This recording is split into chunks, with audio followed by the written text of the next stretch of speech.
جنوبی پنجاب کے بعد اب لیپ ٹاپ کی تقسیم کا مرحلہ وسطی پنجاب میں بھی جاری ہے۔ پنجاب حکومت نے مارننگ کلاسز کے طلبہ کو لیپ ٹاپ کی تقسیم شروع کی تو ایوننگ کے طلبہ نے اس اقدام کے خلاف احتجاج کا راستہ اختیار کیا۔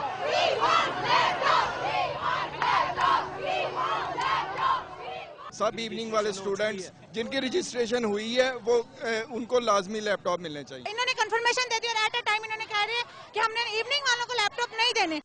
پنجاب حکومت کا کہنا ہے کہ طلبہ کو پریشان ہونے کی ضرورت نہیں، قابلیت پر پورا اترنے والوں کو لیپ ٹاپ ضرور دیے جائیں گے۔ بچوں کو بتا دیا گیا کہ اینڈ آف اپریل یا مڈ آف مئی تک ان کو بھی مل جائیں گے، تو they should wait for their turn. تو یہ 2-4 اسٹوڈنٹ سے، باقی 99% اسٹوڈنٹ دے انڈرسٹینڈ کہ ہمیں اپنے ٹائم پہ ملے گا۔ جیسے ساؤتھ آف پنجاب میں بچوں کو پہلے ملے، سینٹرل پنجاب میں بعد میں ملے۔ لیپ ٹاپس کی تقسیم کو جہاں ایک طرف پنجاب حکومت کے سیاسی مخالفین تنقید کا نشانہ بنا رہے ہیں، وہیں دوسری جانب طلبہ ان کی مفت تقسیم پر انتہائی خوش دکھائی دیتے ہیں۔ کیمرہ ٹیم کے ساتھ عمر فاروق، ڈان نیوز، لاہور۔